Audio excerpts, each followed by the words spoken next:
Okay. So good afternoon, everyone. And so this is our topic. Today we are going to introduce to you guys the p-adic analysis. And this is part of a summer project I did last year. And so it's a group project with 3 classmates. And yeah, we are going to start. So in this talk, we will be covering, we'll talk about p-adic analysis, and we will start by solving a certain polynomial congruence equation in number theory.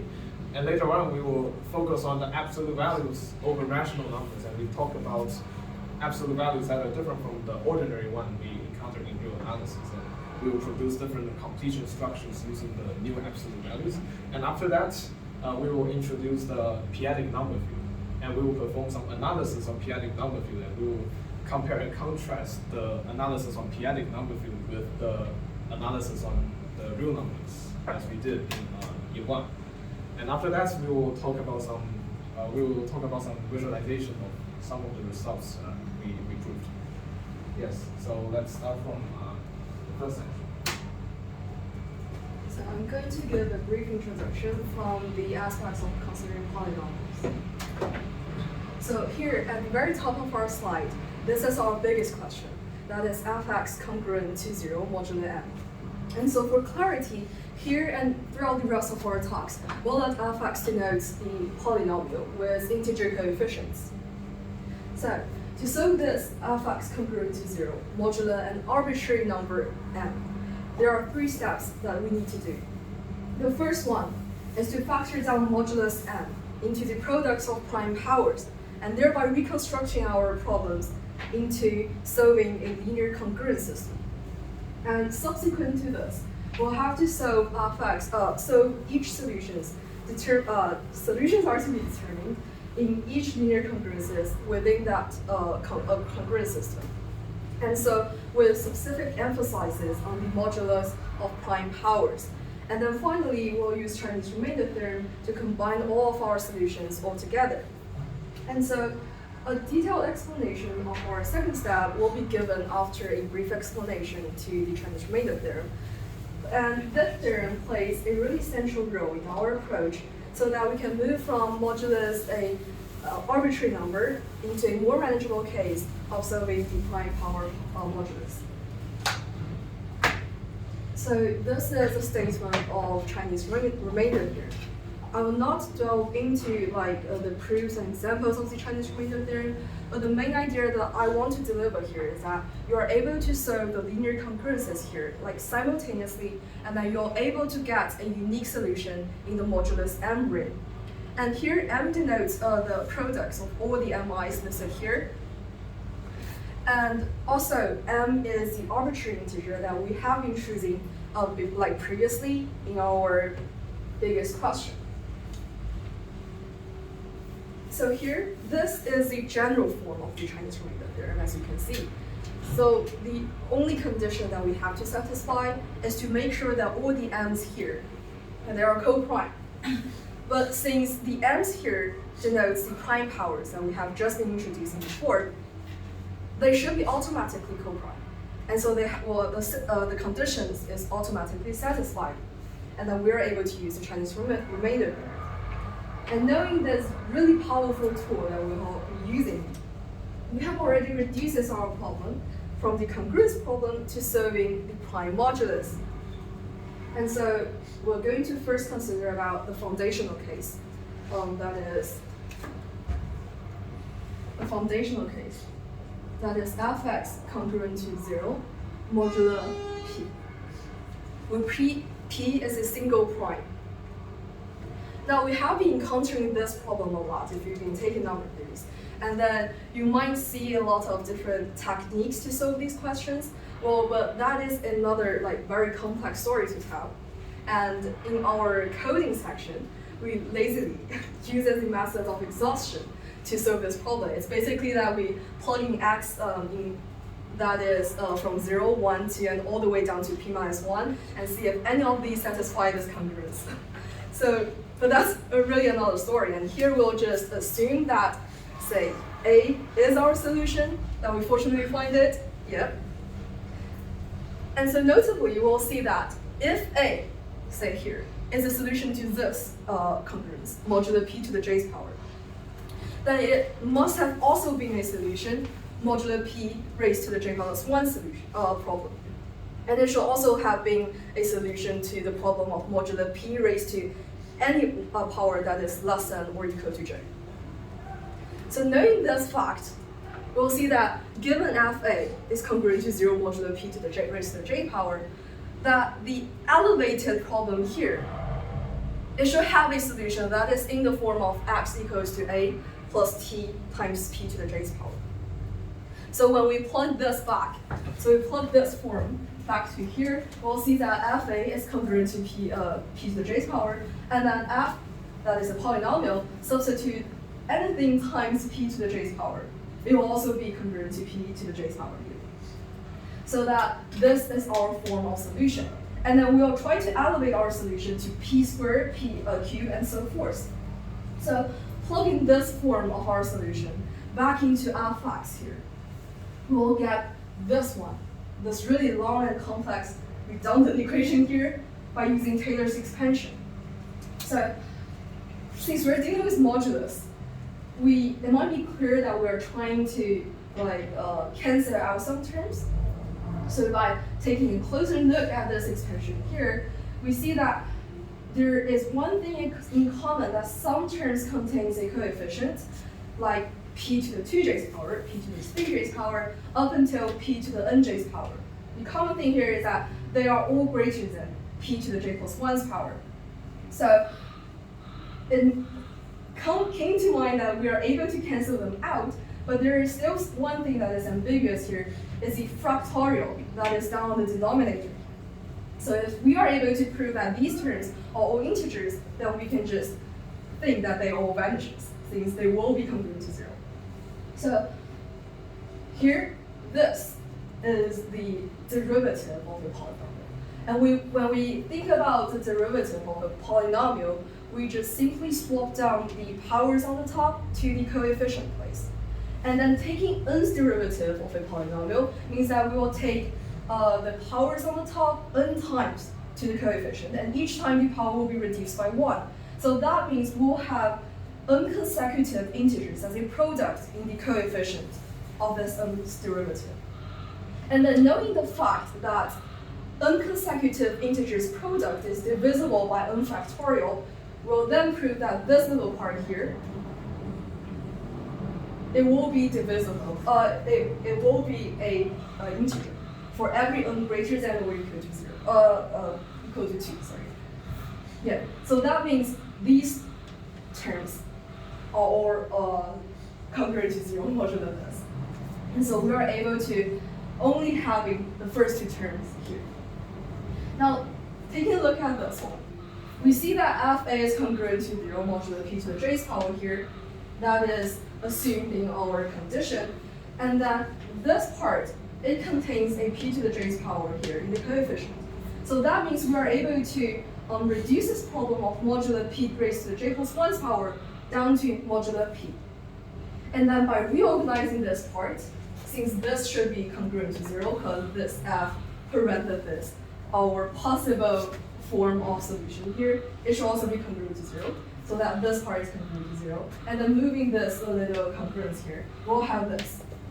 And so this is a linear congruence of t.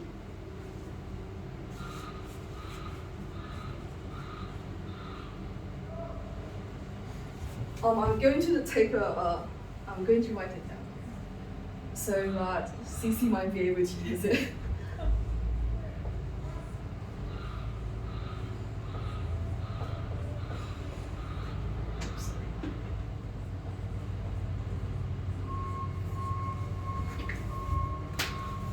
So there are two things to remark here. The first one is that fa is congruent to 0 modulo p to the j's power here. That is in the condition. So this part should be an integer. And then secondly, this part, like p to the negative j's power. This is not the common multiplicative inverse that we have been dealing with before. This is a multiplicative inverse that is under modulo p. So that means there exists an integer k, let's say, k, such that it times pj. This will be congruent to 1 modulus p. And so this is something that we will be encountering later in our coding section, and that's really important. So now we have been introducing, reducing this problem here to solving the linear congruence of t here. There are 3 different cases that we are going to encounter. The first one. What? So since we are solving for the inverse for this one, so if you multiply by the inverse function, so you inverse the f minus that of function.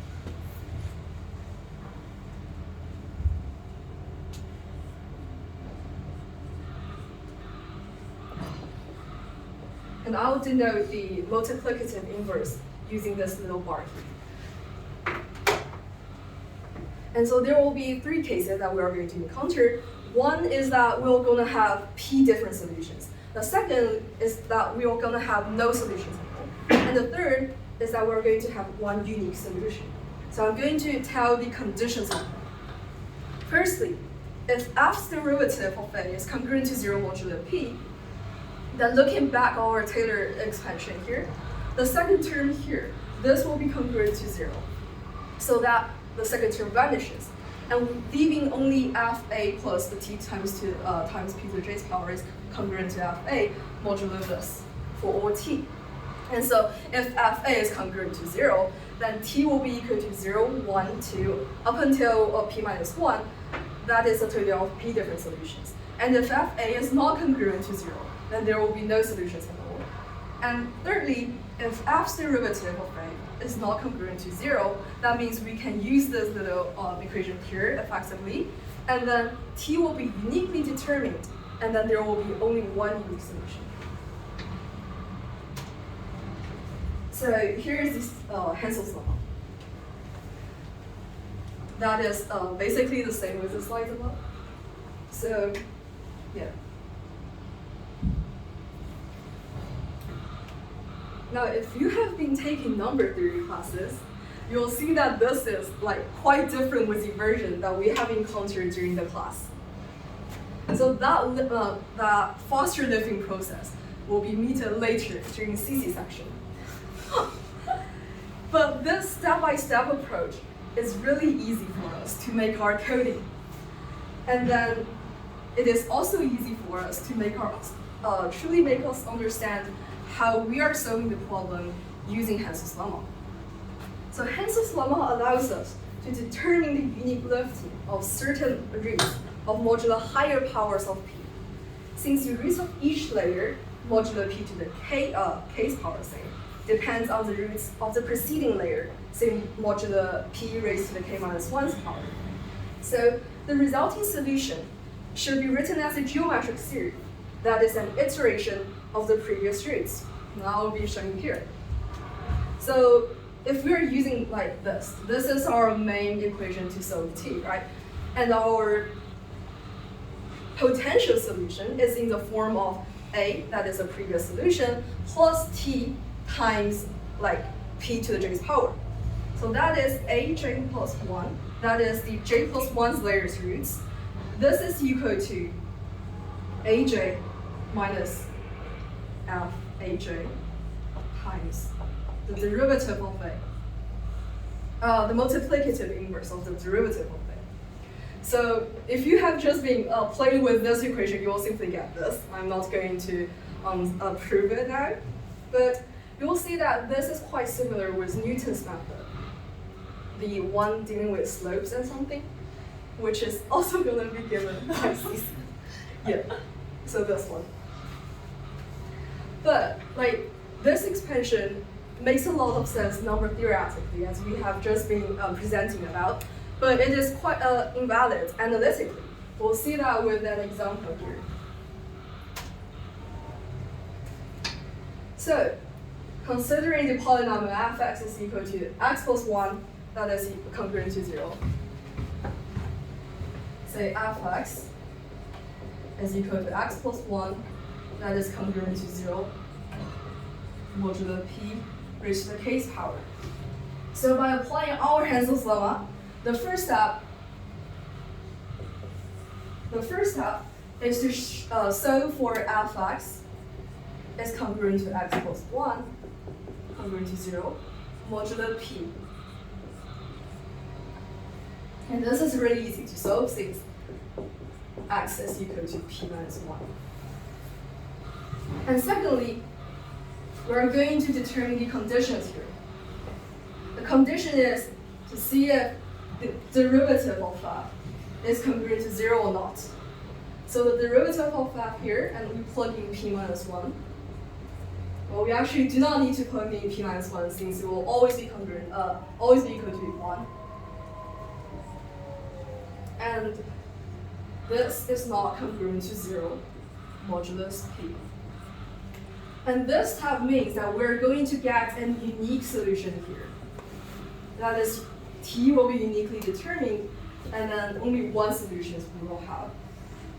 So we need to find the multiplicative inverse of the derivative.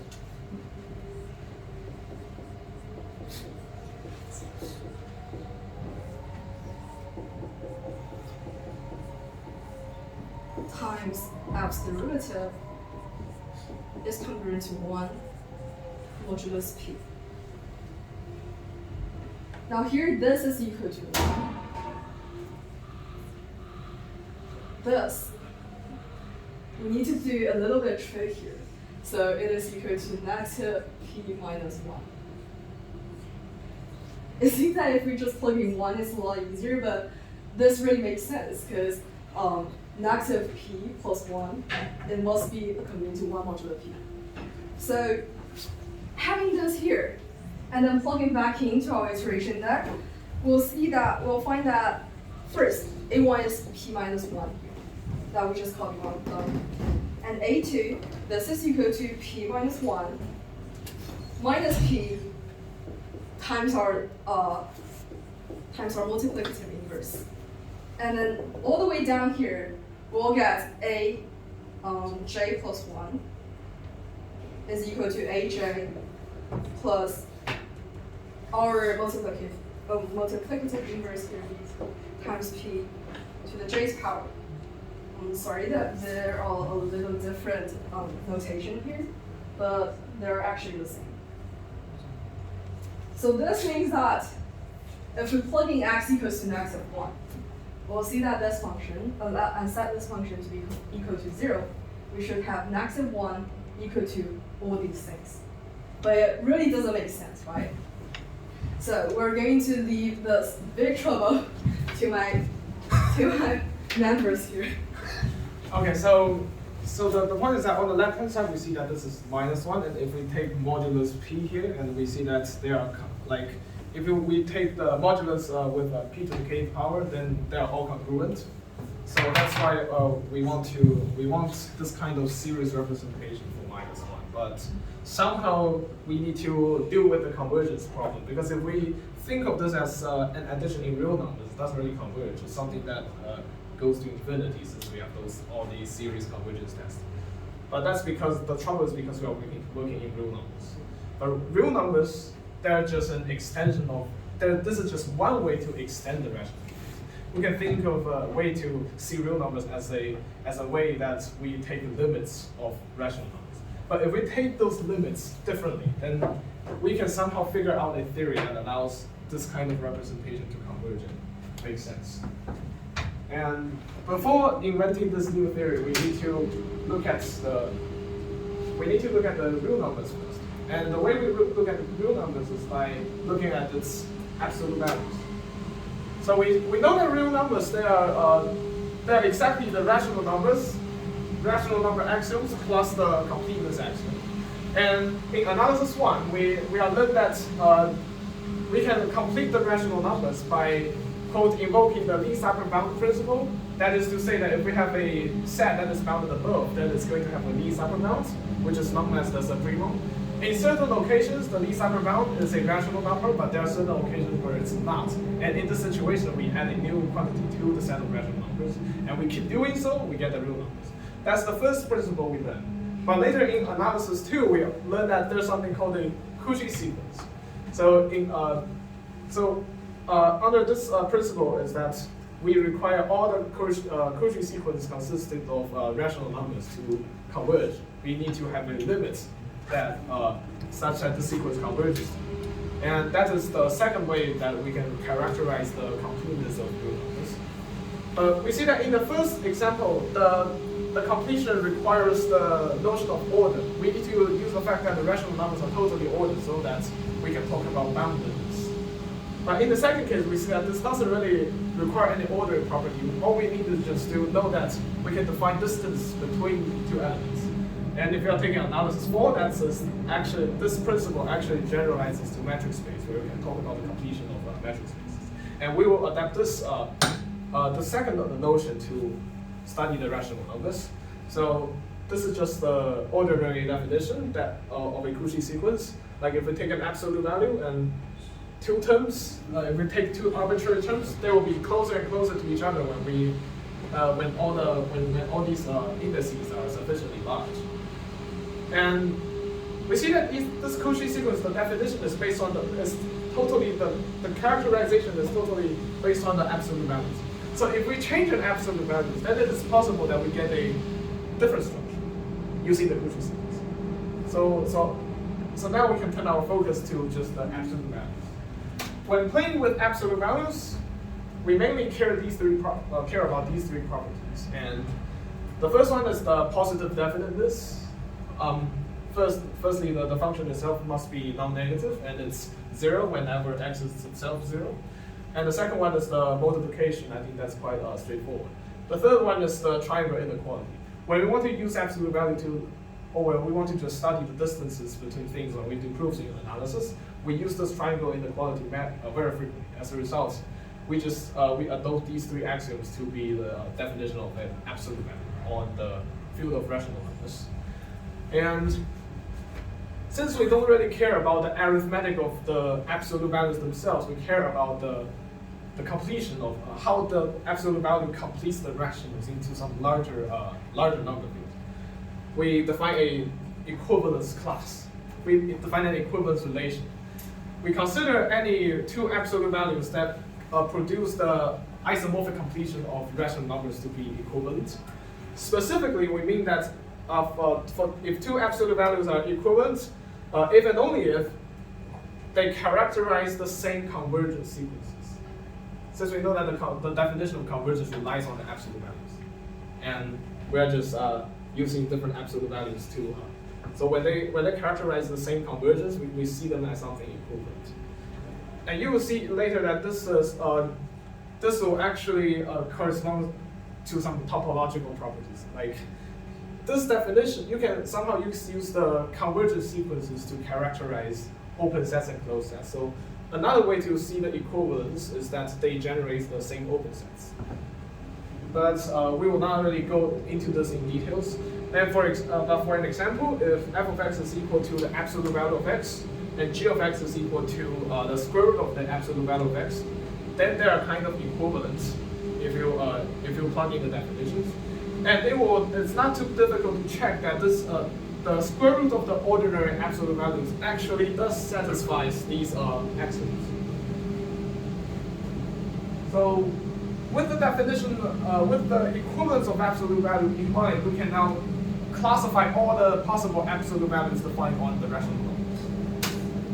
And this is a theorem due to Ostrowski. It was proved in the early 20th century, and up to the equivalence, we see that there are exactly three types of absolute values that is defined on the rational numbers. The first type is the trivial absolute value.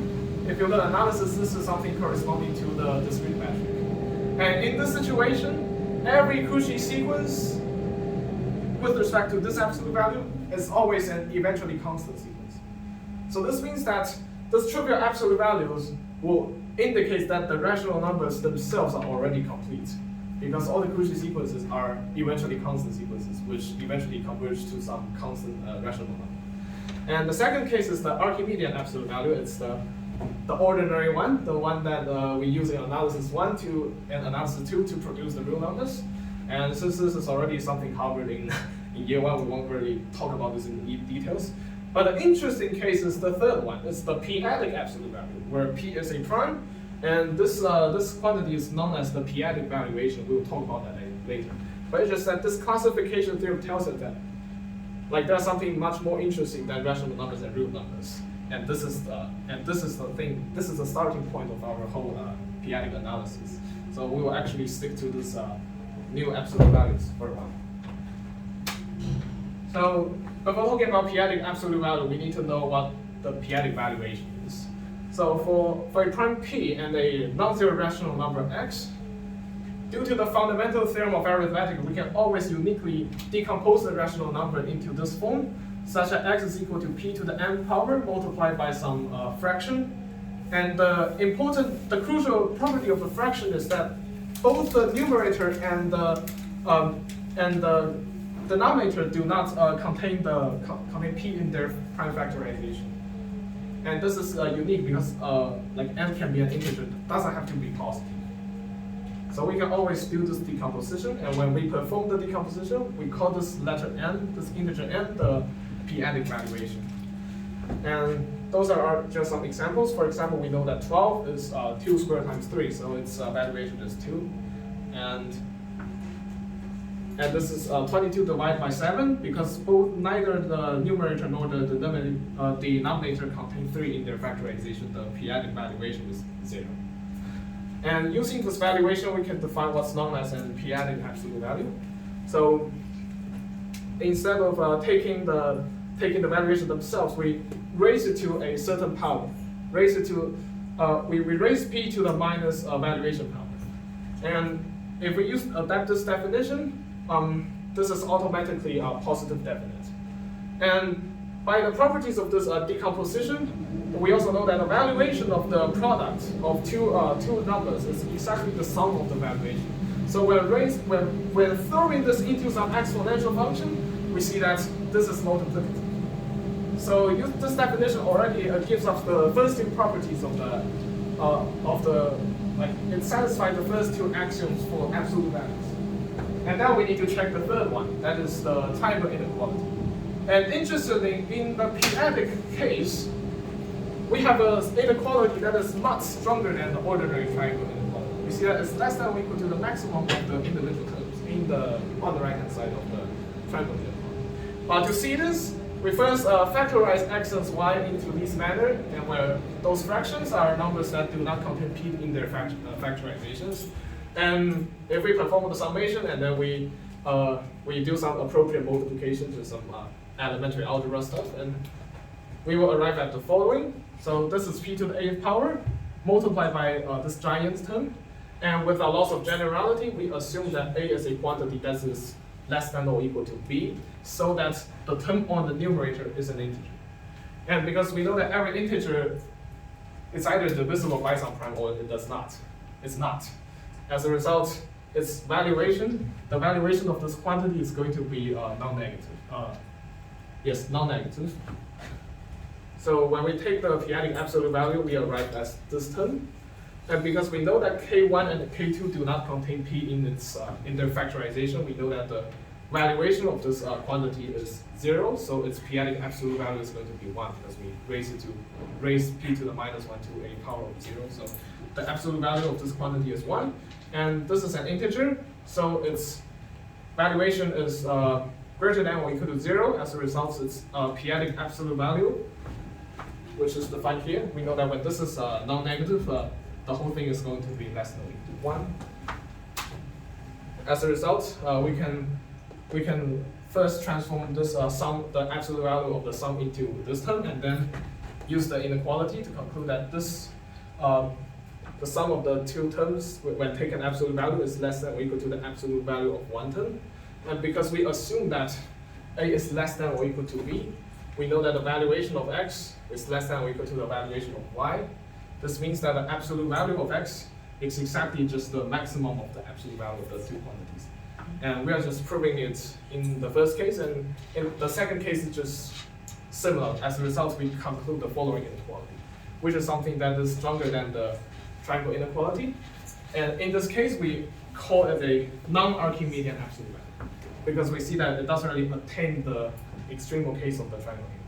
So So sometimes we'll use this term to talk about p-adic absolute values. And when think of this as a metric, because it has a much stronger inequality, we also call this we also sometimes call this a ultra metric. And this is kind of like an ultra triangle inequality for the p-adic absolute value. And so having finished discussing the p-adic absolute values, we can talk about the completion of rationals under this new type of absolute values. So that is actually the starting point of the p-adic analysis. That is to say, the analysis in QP, the p-adic number field. So you can see from the comment, we will first talk about this, as we did in analysis 1, analysis 2. We first talk about the sequences, we talk about the functions, differentiability, we talk about Newton's method, we also talk about power series in design. And so let's begin this part. So this is just a replica of the definition of convergence in real analysis, except that we just replace all the absolute values with the p-adic ones. And the crucial bit about this concept is that we have a much easier criterion to check if a sequence, to determine whether a sequence converges. In real numbers, we have something called the Cauchy's criterion. That is to say, a sequence is converges if and only if it is Cauchy. And in that situation, you need to compare the arbitrary two terms, and that is sometimes very inconvenient for us if we want to check many sequences immediately. But in the p-adic world, because of this ultra triangle inequality, we see that the Cauchy's criterion can be simplified. That is to say, a sequence converges p-adically if and only if the difference of two consecutive terms tend to 0 as n goes to infinity. And the justification is as follows: if these are arbitrary two terms, and we can use this ultra triangle inequality repetitively and eventually conclude that this is dominated by the consecutive, the maximum consecutive difference between n and n. And if this quantity tends to 0, then we know that this will be arbitrarily small eventually. So this is why we can adapt this much simplified p-adic Cauchy's criterion in p-adic number field. And it should also be noted that when xn is a partial sum of a series, then the series converges p-adically if and only if the p-adic absolute value of the individual term tends to 0. But we see that in real analysis, this is only a necessary condition. But in p-adic world, this is sufficient. And because we know that p-adic absolute value is p raised to the minus power of the valuation, this limit holds if and only if the p-adic valuation of the individual term tends to infinity. And this actually agrees with the definition of p-adic convergence taught in our number theory course. It's just that we are using absolute value here, but Professor was using the valuation. So this is the convergence of sequence. And now we talk about the expansion. And we want to know how we can represent numbers in the p-adic number field. This is something just like the Laurent expansion we encountered in analysis 3, except that the principal bit is finite, but the expansion on the other side doesn't have to terminate. And so this expansion can be justified by just taking the congruence modulo p to some power individually, and this expansion is actually unique. This can be proved, and yes, and it will be actually the details are actually in one of the textbooks we cited, and I'll show the citation later. But now we can just do a quick check whether this converges or not. And so by the p-adic Cauchy's criterion, we just take the difference of the consecutive terms, which leaves us this an multiplied by p to the power of n. Because an is an integer, its absolute value is less than or equal to 1. So this means that the absolute value of these two terms are dominated by p to the minus n, which tends to 0. As a result, we conclude that this expansion actually converges. So this is something that actually makes sense. And as for p-adic integers, because we know that the integers themselves are having are having their absolute values less than or equal to 1, to characterize integers in the larger completed p-adic number field, we just say that those are just the p-adic numbers with absolute values less than or equal to 1. This means that the integers in the p-adic number field corresponds to the closed unit form.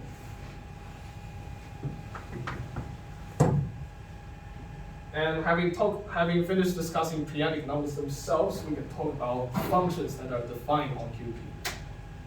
And this is just another replica of stuff we encounter in real analysis, except that we replace the absolute values with the p-adic ones. And this is just the continuity. We can talk about limit of functions in p-adic number field as how we did in real analysis. And we can also talk about derivative. The definition is still the same. It's just that the convergence we are talking about are described in terms of the p-adic absolute values. And in real analysis, we evaluate. So we prove those formulas in real analysis, and in p-adic analysis, those formulas are just proved similarly. For a few examples, when there's a constant function, its derivative vanishes. If it's x to the nth power, its derivative is just given by the same expression we have in real analysis. But to talk about the properties of derivatives, for example, the increasing, decreasing properties, the extrema, we actually use something called the mean value theorem. So in order for this derivative to be powerful in p-adic world, we need to see if we actually have a mean value theorem in p-adic number. And it turns out that we don't. There is a counterexample. So if we let x to be, so we define a function on the p-adic integers because its absolute value is less than or equal to 1. The expansion only has the expansion does not have the terms with p to the minus power. And when when this p-adic integer is expanded in this manner, we define f of x by replacing p with p squared with p to the 4th power, p to the kth power with p to the 2kth power is some sort of change of coordinate, and you can check from the definition that this is a linear function, and also the absolute value of x of f is exactly the square of the absolute value of x. To see this, suppose that the absolute value of the p-adic absolute value of x is say p to the minus 1. Then x will be 0 modulo p, and so this term vanishes, but x will not be 0 modulo p squared because this a1 will not be vanishing. So we just ignore this term. So this is p raised. This is something. This whole quantity is something divisible by p, but not higher powers. But we see that when a0 vanishes, this is something divisible by p squared, but not higher power. So we see that in this situation, this property is satisfied, and you can prove that. For all cases, that the absolute value of f of x is exactly the square of the absolute value of x. And these two properties actually tell you that the derivative is identically 0. And to see this, we just use the definition of derivative. So f of x is equal to, it's given by the limits of y tend to x and f of y minus f of x and y minus x. And if we take the absolute value of this quantity, of course the p-adic absolute value. And first we can use the linearity. We can use the first axiom to turn this into f of y minus x divided by y minus x, p-adic absolute value. And this is y minus x at p-adic absolute value squared divided by the absolute value of y minus x. So the whole thing simplifies into the absolute value of, simplifies into this quantity. And this actually tends to 0 as y goes to x. So this actually tells you that the derivative of this particular function, the p-adic derivative, is identically 0. But if we have a mean value theorem in the p-adic number field, then having a vanishing derivative means that the function must be constant. But from our definition here, we see that the function cannot be constant. As a result, we don't have a mean value theorem in the p-adic number field in general. So this means that we cannot really study p-adically differentiable functions as we do in real numbers because we don't have that crucial theorem. And this actually means that we just focus on p-adic functions that are defined by polynomials and power series. Yeah. Okay. So in this section, let us first revise Newton's method in real analysis. So this is the statement. This is let f be a differentiable function, and this fx equals 0 can be solved iterative using the formula. And this process is illustrated in this graph. So the graph is, as you can see, graph of y equals fx, and in this graph we've taken arbitrary x1, and the point where the tangent line at x1 crosses the x-axis will be our x2. And applying this formula, we can get a Cauchy sequence which converges to the root. And so, as we specified in this condition, this derivative of x1 should not equal 0. And whenever the derivative actually equals 0, we'll get a tangent line actually parallel to the x-axis. In this case, we cannot really conduct this process as the denominator of this fraction equals 0. And so we will not get a root. However, when this tangent line overlaps the x-axis, the x1 we picked actually is the root of the function. And this is the Newton method.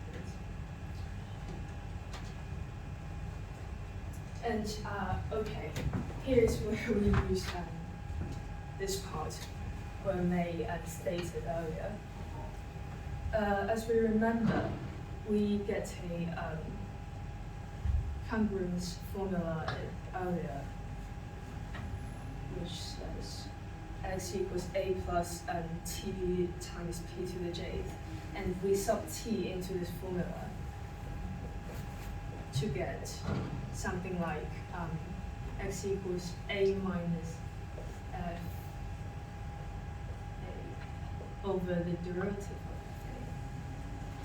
of a. And this is actually exactly the formula for Newton's method, and that's where we get this iterative formula. And we from this we can get Hensel's lemma, which states for a polynomial with p-adic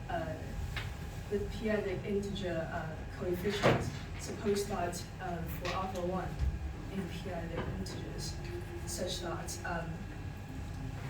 the absolute p-adic absolute value of f alpha 1 is less than 1, and the p-adic absolute value of the derivative of it equals 1, then this iterative formula holds.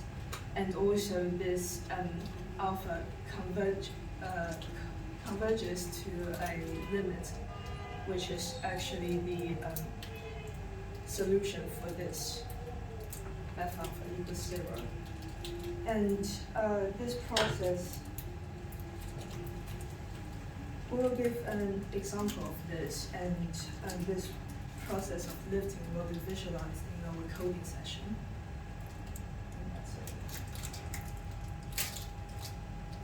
Okay, for this part, we introduce a method to speed up the process of finding the root of the equation.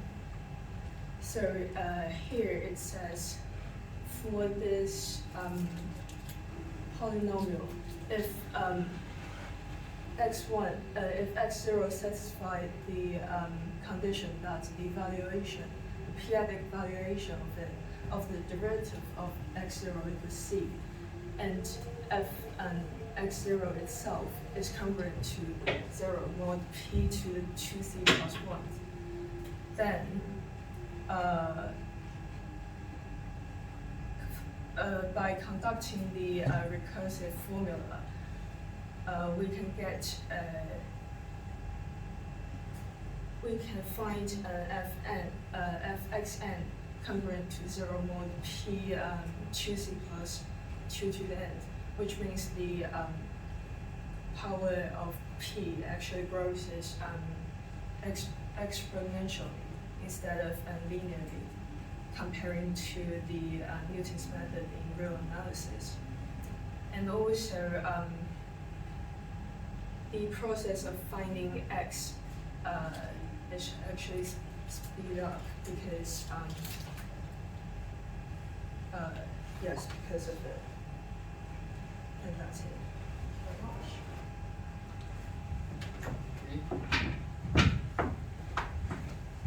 So let's now go into the power series part.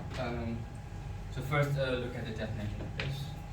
Fx is defined like this, and you may find that the power series in QP is basically the same definition as in R, and we can use the power series, these two, to give the exact meaning of the Fx, the function.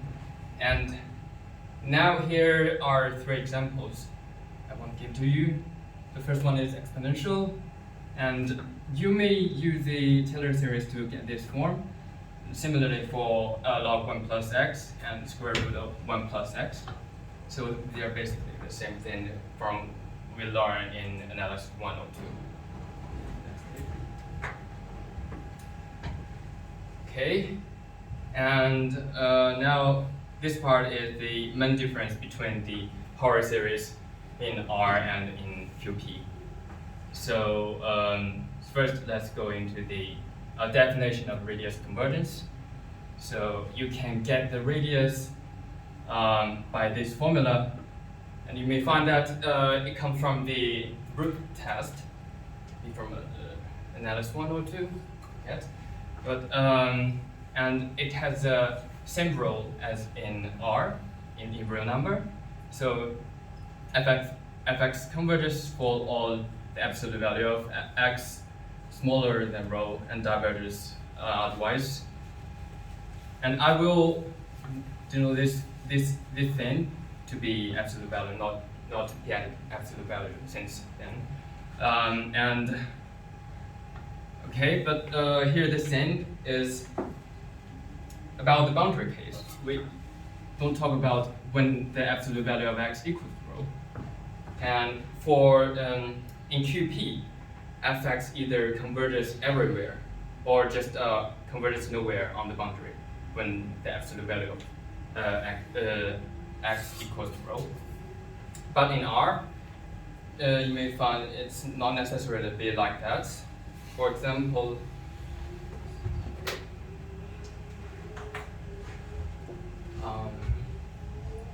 here, log 1 plus x. So in real number, it has radius equals to r equals to 1. And in this case, the boundary case is equivalent to x absolute value equals to 1 and x equals to plus or minus 1. And when x equals to 1, then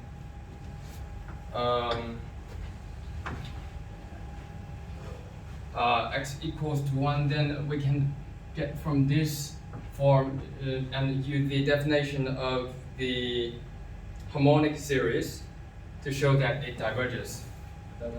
X minus when x is equal to minus 1, we see that the minus 1, yeah. The powers cancel. This gives the harmonic series. Oh yeah. So this is x equals to minus case. And when x equals to 1, then we can use the alternating series test to show that it converges absolutely. So this is one example.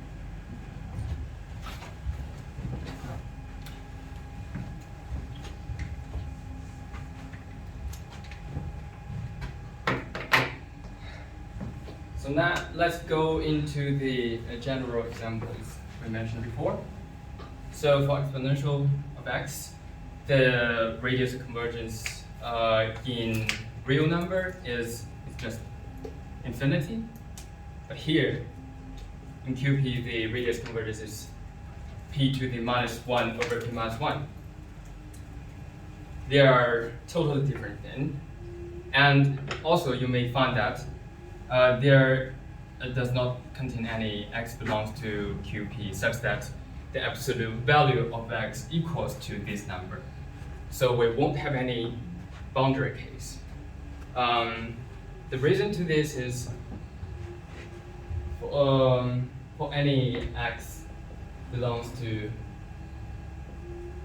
this field, we have the p-adic absolute p-adic valuation belongs to that integer. And so from the definition of the p-adic absolute value, we get it must be something like this. Integer.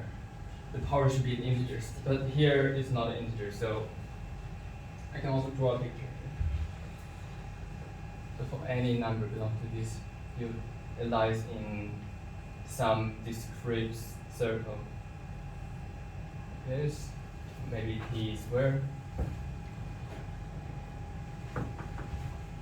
p to the 1, and p to the 0 is 1, p to the minus 1, and dot dot dot.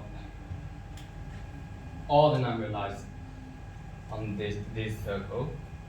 Here, this one is another circle, like between these two consecutive circles. So here's my first number. Okay. The second one, log 1 plus x.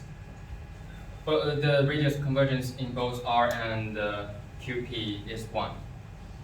And for QP, the log 1 plus x diverges when the absolute value of x equals to 1. And for square root of 1 plus x, similar things as before, as the log 1 plus x. Okay, now I want to give you some proofs about the example we mentioned. So first we consider about the case of exponential. So to study exponential, we need to use the absolute value, p-adic absolute value of n factorial. So we introduce this theorem here. So for any number mentioned before, we can write as the base p expansion like this.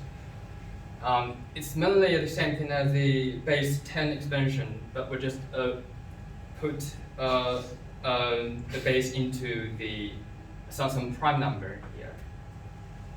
And all these coefficient are called the digits, and we define the sum of digits to be the sum of a k, and then we can define the p-adic valuation. I will call it nu p in later.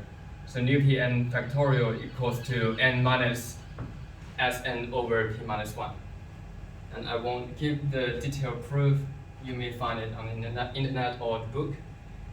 So we will use this one. Before we go into find the radius convergence, we will first give two bounds of the nu p n factorial of n, so that we can use a Stanford theorem to get the limit, and we get the limit in the radius formula. So first we want to find the upper and lower bound of Sn. Since ak is non-negative, we get Sn must larger or equal to 0. And the upper bound is p times m plus 1. P is corresponding to the this inequality, so each ak is smaller than p. And m plus 1 is the number of terms. And also we will find this one. So m must smaller or equal to log pn. Because from this definition, n must larger or equal to p to the m, and we can take log both sides. So log p and it's larger or equal to m. So we get this. And then we put it into the definition of nu p over n. nu p factorial over n. We get something like this. After that, we want to take the limit of when n tends to infinity. So at this time, and this term goes out because log is much smaller than n, and 1 is also much smaller than n. Okay, and finally we use the sandwich theorem to get the limit, which is this. And now the rho to the -1 by definition is the limit suit of the absolute value of 1 over n factorial to the 1 over n. And by the definition of the p-adic absolute value, we get something like this.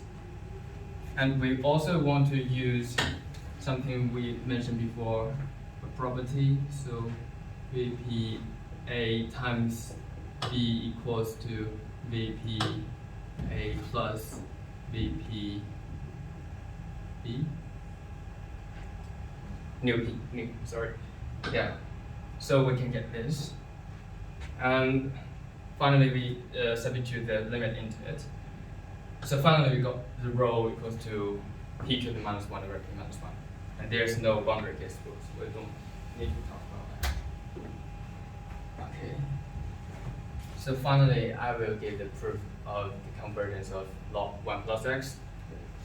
So this part is basically the same idea as before. We want to give an upper and lower bound of it and use sandwich theorem to find the limit, which is 0 because log p is much less than n. And this part also. So rho to the -1 is by definition this form, and convert it into this one. Finally, we take the limit of the power, and it is 0, so we get the final rho to the -1 to be 1, so the radius 1. And here we need to talk about the boundary case, and we need to use this thing we mentioned before. So a series converges if and only if the absolute value of each term goes to 0. And now for the log case, log 1 plus x, each term should be -1 to the n minus 1 times x to the n over n. And also we consider the boundary case, so we substitute the absolute value of x is 1. So we get the p-adic absolute value of bn is p-adic absolute value of 1 over n, which is p to the nu p n. And nu p n here from above, nu p n here must larger or equal to 0 because n is integer. So the whole thing must larger or equal to 1, which does not come tends to 0. So finally we get for boundary case log 1 plus x diverges. And here comes the coding section where we do some visualization of the Hensel sample.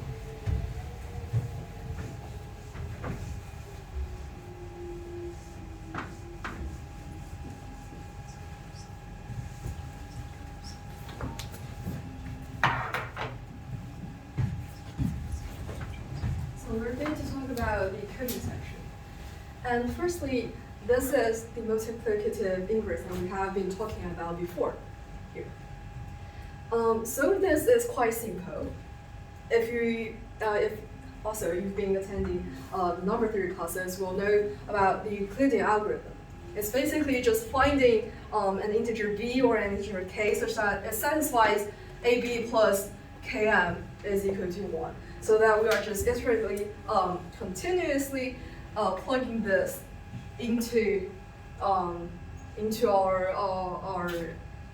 numbers that are given here. And then secondly, it is a fast powering algorithm.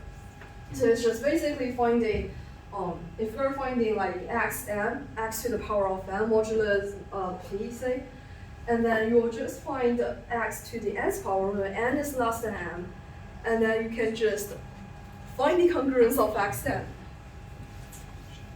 and then just times x continuously when we, well, let's say, if we're dealing with, say, x to the m's power, that is the congruence of this modulus p, and we can factor down m here into lower powers of x. Say xm equals to x to the power of n times x to the power of n times x to the power of r or something. And then we'll first find x to the power of n modulus p, and then times x to the power of n modulus p, and then times the remaining terms, so that the numbers we're dealing with is a lot smaller than just directly computing x to the power of n. And this is the code that I guess you're not interested in. So here, this is a very the best examples, one of the best examples that we can find to show how beautiful our code is. And I will just show you directly in code. Yeah, okay?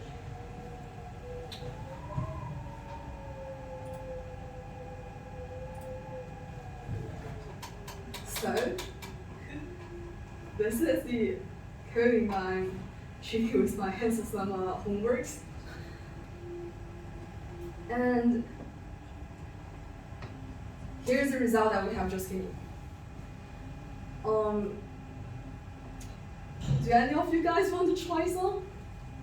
It's basically just plugging the coefficients of the polynomials and tell us what modulus of p do you want, and then we will find all the solutions of this polynomial congruence. X to the power of 35 congruent to 2039 mod 7 to the power. X to the power of 4.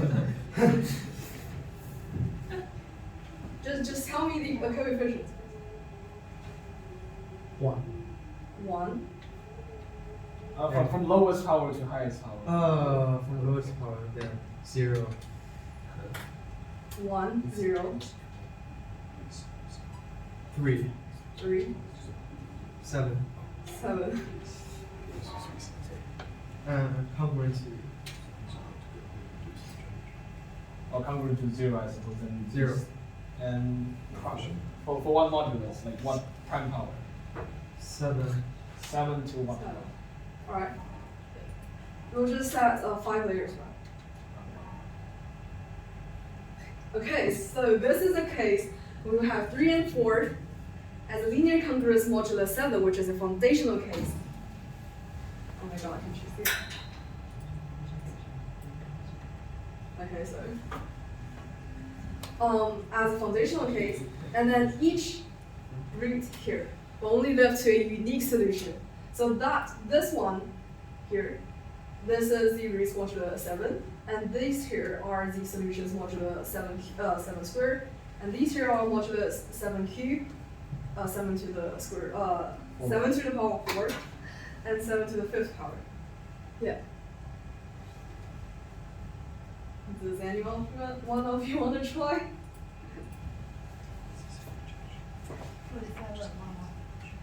47 and 1. For what prime and what power?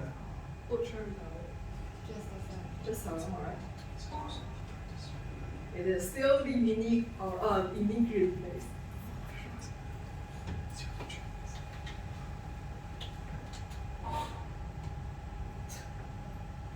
Alright. Yeah, so those are just so that's the coding we want to show you. So what happens initially is that we discuss so this is the fast powering algorithm, and we use that to evaluate polynomial modulo a certain given modulus, and later on we also need, since Hensel's lemma involves some derivative, so we also need to implement the actual function that computes the derivative. And afterwards, so those are just some experiments, and this is for the first layer, because Well, yes, in number theory, we know that in quadratic case, we have something known as the quadratic residue. We can do the Jumper symbol and stuff. But for general polynomials, we don't have a general theory. So this is just the method of exhaustion. We just search through all the solutions modulo p. So that's the first layer. And Hensel's lemma, this is just the mathematical details, and this is just how we actually implement the Hensel's lemma. And those are just the technical, the actual codes. And this is the visualization bit. So since the polynomials, they either split or they live individually, we decide to use a tree to display the roots. And this is just how we perform the rendering of the trees. Yeah, so that's the bit about our source code. Yes, and those are the materials that we use during the project. The first one is the textbook. Is the one talking about the p-adic numbers. And if you have any interest, if you are curious about this topic, this is basically the best book to look at. And the second one is a lecture notes by Qing. He wrote a lot of notes in various topics, and some on algebra, some on analysis and number theory and other areas. And yes, so two of these are Qing's notes. And the last bit is it's my personal writing, and it talks about absolute values. So my section in the presentation today is on absolute values, and I gave detailed proofs of all the results in this particular article I wrote.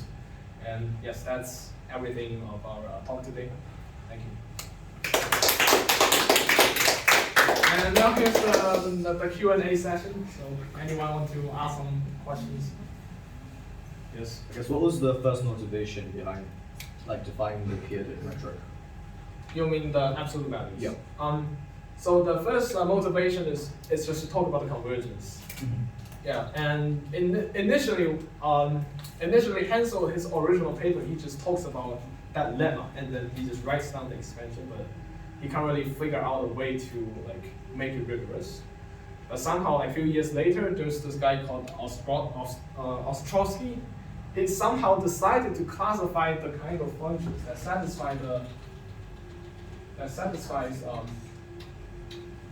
he decides to write a paper classifying all the functions satisfying this particular absolute value. So he decides to write a paper to classify these quantities, and then eventually he finds this interesting function, and people later on decide to study this function, and then they find out that this is the exact thing we want to talk about, to discuss a rigorous theory concerning the p-adic numbers. Yeah, that's the actual story. Yeah. So any other questions?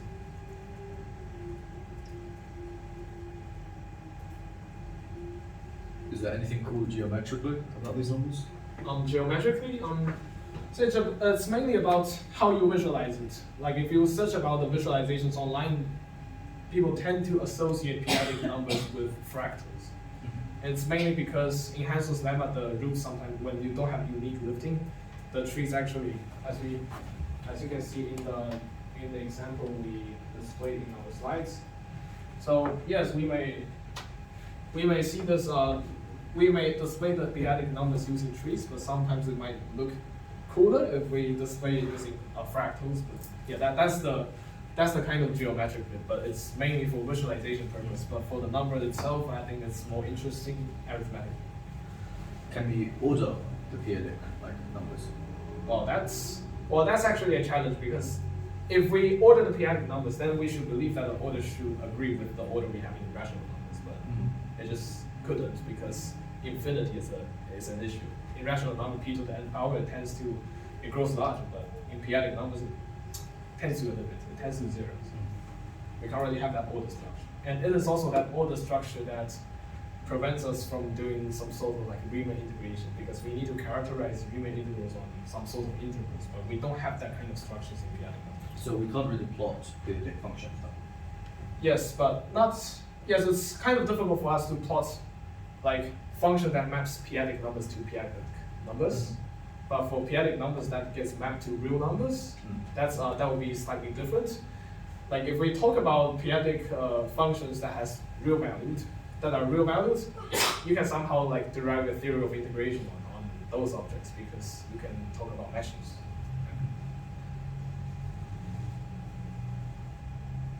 So I believe that's it. Yeah. Thank you. Thank you.